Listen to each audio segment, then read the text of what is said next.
రాయలసీమ బతుకులు మార్చాలని అనుకున్నాడు. భూస్వాముల చెర నుంచి ప్రజలకు విముక్తి కలిగించాలని అనుకున్నాడు. మనిషి బతకాలంటే మరొకరిపై తుపాకీ గురిపెట్టాలా అని ఆవేదన వ్యక్తం చేసిన వ్యక్తి అతను. కాని అటువంటి ఆయనను ఫ్యాక్షనిస్టుగా మార్చేశాయి అక్కడి పరిస్థితులు. సాధారణంగా ఫ్యాక్షనిస్టులకు ఫ్యాన్స్ ఉండటం, అందునా సామాన్య ప్రజలు దేవుడిలా ఆరాధించటం చాలా రేర్. కాని పరిటాల రవి విషయంలో ఇది మాత్రం నిజంగా జరిగింది. ఇప్పటికీ సీమ ప్రజల గుండెలలో ఒక ఆరాధ్య దైవంగా ఉంటారు. అంతటి ఆరాధ్య దైవాన్ని అంత దారుణంగా ఎలా చంపారు? చనిపోయినా సరే ఆయన పేరు వింటే ఎందుకు ఇంకా వణుకుతున్నారు? చనిపోయే ముందు ఆయన చెప్పిన మాటలు ఏంటి? రవి తండ్రి పేరు పరిటాల శ్రీరాములు. ఆయన్ని పోరాటాల శ్రీరాములు అని కూడా పిలుస్తుంటారు. శ్రీరాములు తండ్రి ధర్మవరపు చిన్న ముత్యాలప్పకు స్వయాన మేనల్లుడు. ఈ చిన్న ముత్యాలప్ప అనంతసీమలో కమ్యూనిస్టు పార్టీకి పునాదులు వేశాడు. 1952లో శ్రీరాములు సిరిపి కొట్టాల గ్రామానికి చెందిన రాసినేని పెద్దనారాయణప్ప చెల్లెలు నారాయణమ్మని వివాహం చేసుకున్నాడు. 1948-51 హయాంలో కమ్యూనిస్టు కార్యక్రమాలలో చురుగ్గా పాల్గొన్నాడు. 100 ఎకరాల భూమిని ప్రజలకు పంచటంలో కీలకమైన పాత్ర పోషించిన వ్యక్తి. 1959 సెప్టెంబర్ 4న రామసుబ్బారెడ్డి అనే భూస్వామిపై దాడి జరిగింది.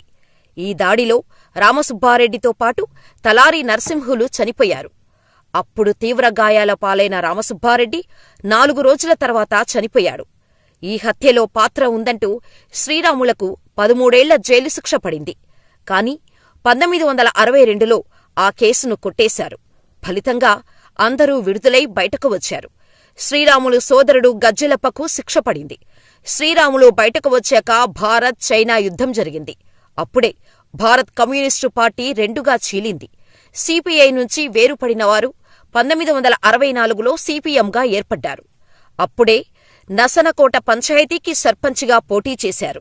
కాని ముత్యాలప్ప అనే వ్యక్తి కొందరు భూస్వాములతో చేతులు కలిపి ఆ ఎన్నికల్లో గెలుస్తాడు. అదే సమయంలో మద్దుల చెరువుకు చెందిన గంగుల నారాయణరెడ్డి, అతని అనుచరుడు సాన చెన్నారెడ్డిల హవా సాగుతోంది.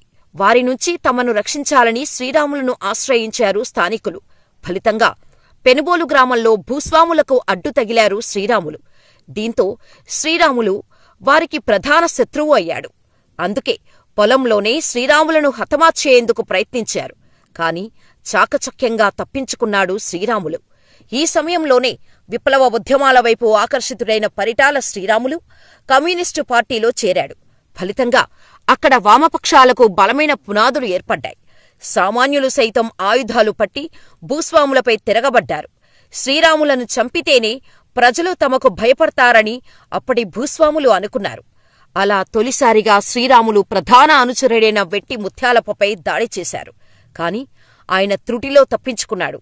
ఈ దాడి విషయం తెలుసుకున్న శ్రీరాములు భూస్వామి అయిన వెంకటరెడ్డిని ఈడ్చుకొని వచ్చారనే వాదన ఉంది.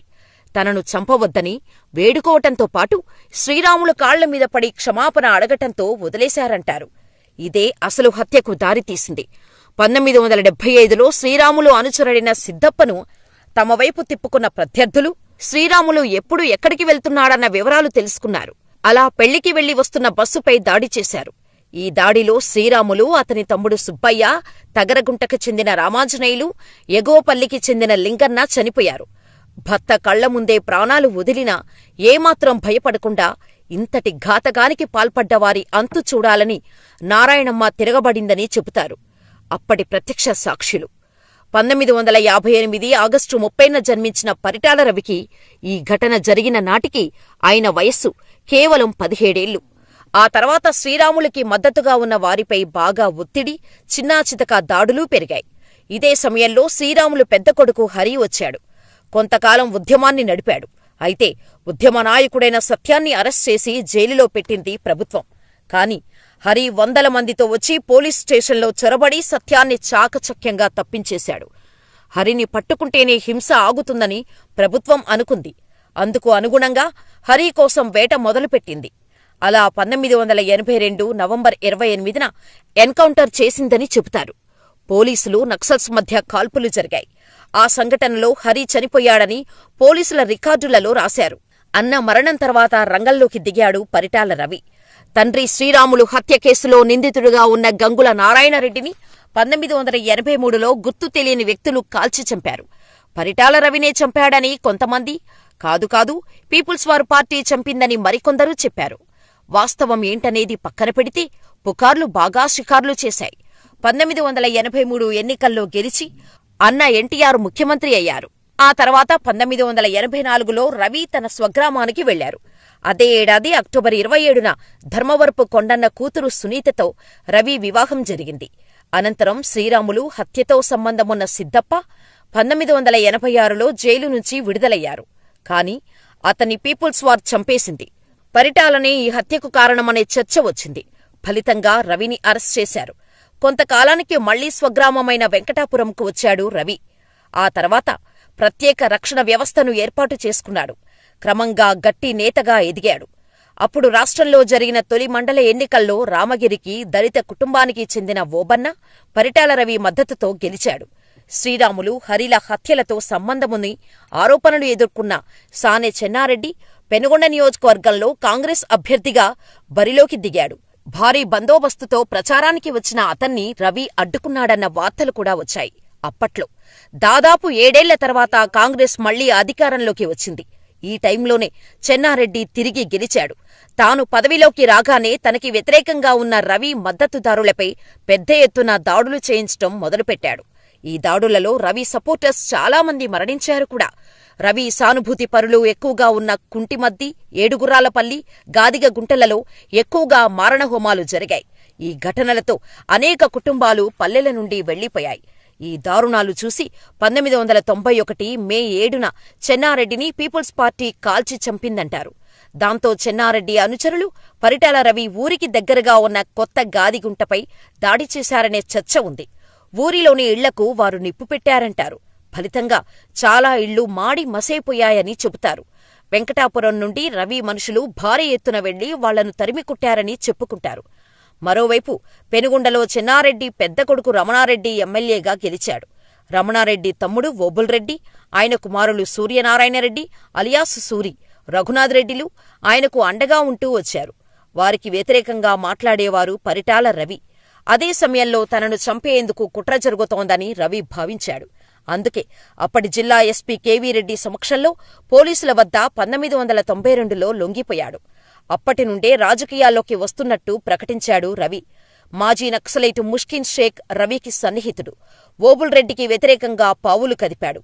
ఫలితంగా 1993లో ముస్కిన్ను ప్రత్యర్థుల వర్గం దారుణంగా చంపింది. దీనికి ప్రతీకారంగా 1993 అక్టోబర్ 24న రవి వర్గీయులు తన ప్రత్యర్థులను చంపేందుకు ప్రణాళిక సిద్ధం చేశారు. మరమ్మతులకు ఇచ్చిన టీవీలో బాంబు పెట్టి సూరి కుటుంబానికి హతమార్చేందుకు సినీ ఫక్కీలో కుట్ర జరిగింది. మద్దెల చెరువు సూరి ఇంటిలో ఇది పేలింది. ఈ ఘటనలో సూరి తల్లి సారమ్మ, తమ్ముడు రఘునాథరెడ్డి, అక్క పద్మలతో పాటు బోయ చంద్రశేఖర్, నారాయణప్పలు మృతి చెందారు. వారి కుటుంబంలో మిగిలింది సూరి ఒక్కరే. ఆ తర్వాత 1994 జూన్ 17న వైఎస్ రాజశేఖరరెడ్డి తండ్రి అయిన వైఎస్ రాజారెడ్డిని రవి కలిశాడు. ఇది కాంగ్రెస్లో పెద్ద గొడవకు దారితీసింది. వారిద్దరూ ఏం మాట్లాడుకున్నారనేది ఇప్పటికీ రహస్యమే. కాని అదే ఏడాది ఆగస్టు 7న పెనుగొండలో జంట హత్యలు జరిగాయి. రమణారెడ్డి అనుచరుల్ని గుర్తు తెలియని వ్యక్తులు చంపారు. మొదటి ముద్దాయిగా రవి ఉండటంతో అరెస్ట్ చేసి జైలుకు పంపారు. ఈలోపు అసెంబ్లీ ఎన్నికలు వచ్చాయి. జైలు నుండే నామినేషన్ పత్రాలు దాఖలు చేశారు రవి. అత్యధిక మెజారిటీతో గెలిచారు. ఆ తర్వాత తెలుగుదేశం పార్టీ అధికారంలోకి వచ్చింది. పరిటాల కార్మిక మంత్రిగా ఎన్నికయ్యారు. ఆ తర్వాత హత్యా రాజకీయాల్ని పక్కన పెట్టి ఫ్యాక్షన్ కుటుంబాల మధ్య రాజీ కుదిర్చి గొడవల్ని తగ్గించే పని చేశాడు పరిటాల రవి. ఆ తర్వాత జరిగిన పరిణామాల్లో 1996లో ఓబుళరెడ్డి హత్య జరిగింది. తన తండ్రి జీవితాన్ని సినిమాగా తీద్దామనుకున్న రవి 1997లో రాములయ్య సినిమా నిర్మాణం చేయించారు. ఈ సందర్భంగా హైదరాబాద్ జూబ్లీహిల్స్లో కారులో బాంబు పేలటంతో సినీ నటుడు మోహన్ బాబుకు బాగా దెబ్బలు తగిలాయి. కానీ రవి క్షేమంగా బయటపడ్డాడు. అందులో 26 మంది అమాయకులు చనిపోయారు. ఇది సూరి పని అని అంతా భావించారు. ఈ కేసుపై విచారించిన కోర్టు సూరికి యావజ్జీవ శిక్ష వేసింది. ఆ తర్వాత అసెంబ్లీ ఎన్నికల్లో సూరి భార్య గంగుల భానుమతిని కాంగ్రెస్ అభ్యర్థిగా నిలబెట్టింది.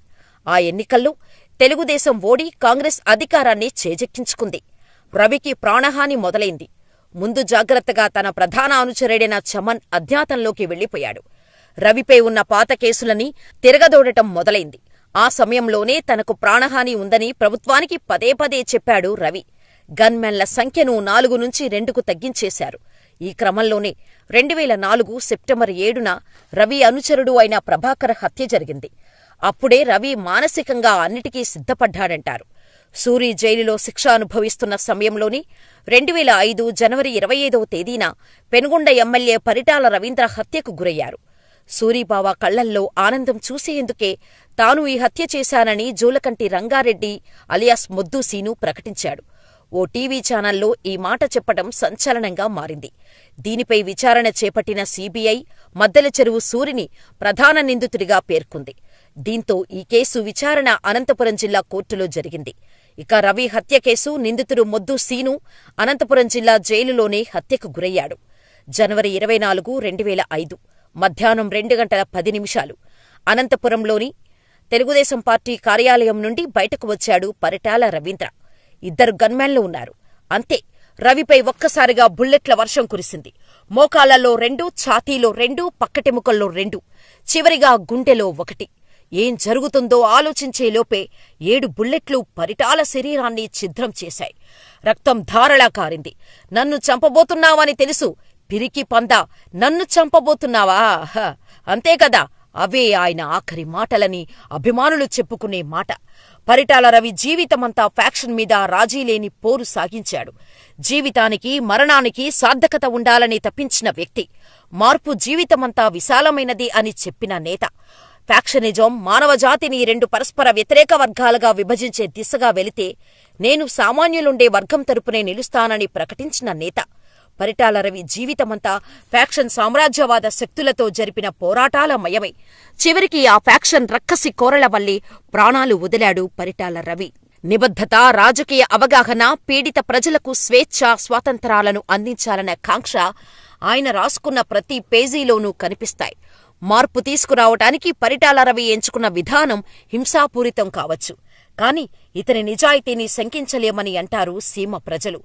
స్టిల్ ఇప్పటికీ పరిటాల రవి పేరు వింటే సీమ ప్రజలు పులకించిపోతారు. ఆయన చేసిన మంచి పనులు గుర్తు చేసుకుని కన్నీళ్లు పెట్టుకుంటారు. ఒక్క సీమ ఫ్యాక్షనిస్టుని దేవుడిలా కొలవటం బహుశా ఒక్క పరిటాల రవికే చెందుతుందేమో.